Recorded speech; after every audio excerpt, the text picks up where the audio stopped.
Hey everybody, how's it going? I am your host Adrian, coming to you almost live from lovely Petaluma, California, here in Studio MC2 at QuickSurf Internet Studios.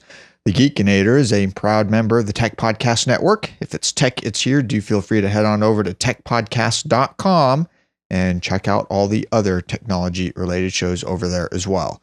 I'd like to encourage everybody to visit us online over at quicksurf.com. You can shoot me an email, geekinator@quicksurf.com. And please do subscribe to the show if you have not already done so. You can find us on YouTube, blip.tv, Daily Motion, and also you can just go directly to the website over at quicksurf.com. And in the show notes for each and every episode, we have everything we've talked about for each episode linked up in the show notes, as well as subscription links to each format that we provide. So you can get an OGG Vorbis feed, you can subscribe to an MP3 feed, or a recent change that I just made. Now I only provide a standard def video feed on my website. If you want the HD feed, you'll need to get that either at YouTube or at Daily Motion or blip.tv. It was economics. The HD feed, just the HD file was larger than the standard def file plus the MP3 plus the OGG Vorbis file combined. And so given the fact that, I can, statistics wise, a handful of people download each of the episodes in high def. So compared to the rest of the audience, the uptake on the high def feed was very minimal, and I could cut my storage requirements in half. So I decided for now to go ahead and axe the HD feed. For those of you who are subscribed to the HD feed, I know that you're there. Don't change anything. You'll automatically get the standard def version. And in the future, if I decide to start republishing the HD feed again, you'll be able to get it without any changes. So anyway, that's what's going on thus far. Let's go ahead and get into the cool stuff that I found for this episode. Over at Tom's Hardware, silent but deadly. No, we're not talking about bodily functions. Build your own gaming-ready 0 dB PC. I thought this was pretty cool. I actually took quite a number of years ago. This was way back when I first started doing podcasts in 2004, 2005, almost 10 years ago. Can you believe that? I actually built a nearly silent PC. It did have to have, some fans, and so I wasn't able to get it down, but that was primarily just for recording the show. I needed something relatively quiet. And so this starts off each year. We get asked by a number of enthusiasts if it's possible to build a passively cooled PC, and if so, how much performance can be expected from it. And every year we try to take a look at what is currently possible with a passive build. So this is no exception. It's quite a lengthy article. The table of contents has it broken up into 18 pages, so pretty thorough. Definitely worth the read. Even if you're not looking to build a silent PC, there's no such thing as applying some sound advice to get the PC that you have down a little bit quieter, because all PCs generally tend to be pretty noisy. So check it out. I thought it was pretty neat. From Geeky Gadgets, Raspberry Pi Model A is now available here in the United States for $25. That's right. $25 will get you the Raspberry Pi Model A here in the US. We've been waiting for the Model A for quite some time. This is the model that just has USB. There's no Ethernet or any of that other stuff. So you'll have to add all of that yourself, but still pretty neat. Over at Gizmodo, I ran across a story. It's called 28 Glimpses into North Korea's Technological Prowess. That's right. For those of you who've been following the news, North Korea has been making headlines, for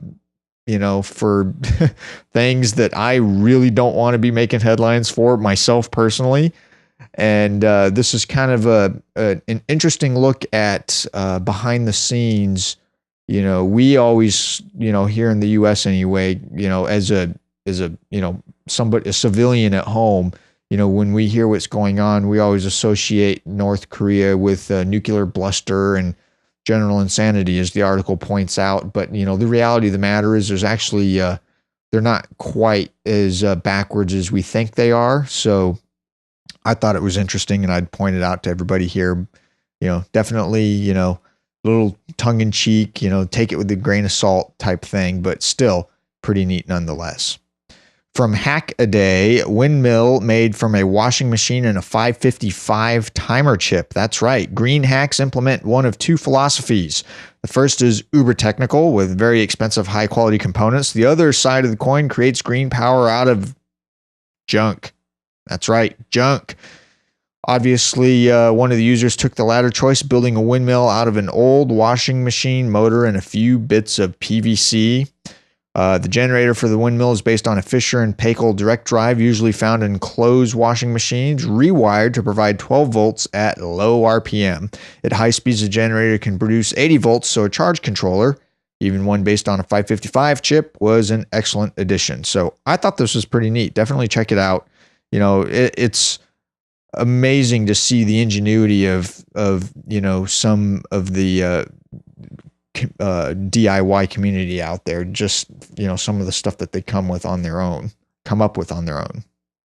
From TechCrunch, Tesla kills the entry-level 40 kilowatt-hour Model S, citing poor demand. I actually was considering possibly doing the 40 kilowatt-hour Model S, but apparently I'm going to have to settle for the 60 kilowatt-hour Model S.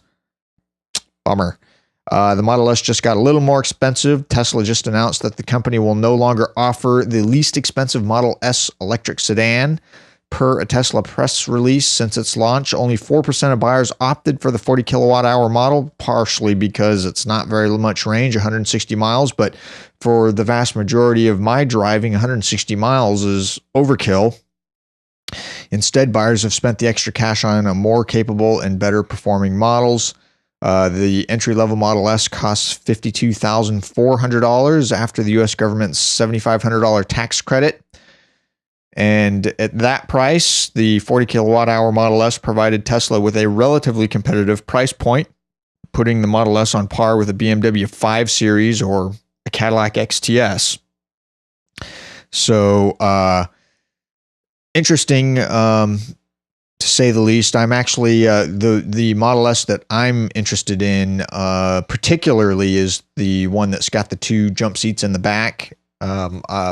Still have not gone down to the Model S dealership here in the Bay Area to actually check it out to see if the frunk, or the front trunk as they call it, the frunk, is large enough to carry groceries. But I'm looking here in the next 2 or 3 months to get a larger vehicle, simply because I need to carry more people than my current car carries, and I thought that the Model S would be nice to do. But definitely be looking to see, whether or not it's now financially viable to do that. From Hack-A-Day, how to turn on a light bulb. All too often, the commentators here on Hack-A-Day display some parsimony in their engineering prowess. If someone uses a Raspberry Pi to blink a few LEDs, which personally, if you ask me, that is overkill. Why you're doing that, I don't know. Someone will invariably chime in that an ARM microcontroller could do just as well, which it can. Switching a relay on and off belies the capabilities of a 32-bit Cortex microcontroller, when a simpler 8-bit build would certainly suffice. Of course, this can always be reduced to the humble 555 circuit, and further still to conditioned pigeons tapping a key in response to either food or opiates. So this is a tutorial. It's not just any tutorial, but the actual foundation of everything that Hack-A-Day loves, blinky, glowy things. So I thought this was pretty neat, and kind of a fun little diversion, if you will. So definitely check it out. From TechCrunch, again, I don't know why I had a real hard time finding stories that were not April's Fool's stories. When will the world grow up? Just, ugh. The GPS-enabled DJI Phantom Quadcopter makes the AR.Drone look like a toy. That's right. Back in 2010, our own John Biggs rightly described Parrot's AR.Drone as the coolest thing he had seen in a long, long time. Since then, Parrot has launched the AR.Drone 2.0, and while it's still very cool, quadcopters have come a very long way since 2010. Last month, the folks at DJI, who mostly specialize in developing unmanned aerial systems for commercial use, sent me one of their consumer-oriented and GPS-enabled DJI Phantoms to review. And so that's what this is. It looks pretty neat. There's going to come a day when a small platform like this is going to be used to do, rescue, surveillance. You're going to see stuff like this happen where some natural disaster happens and they send in drones with cameras to, because it allows them to go check places faster than actually driving somebody there. Or hiking in if it's more remote. So pretty interesting. Anyway, that's all I've got for this episode of the Geekinator. As always, everything is linked up in the show notes. You can find those online over at quicksurf.com. Please do subscribe to the show if you have not already done so. And if you have, thank you. And with that, I will see all of you on the next episode. See you then. Bye.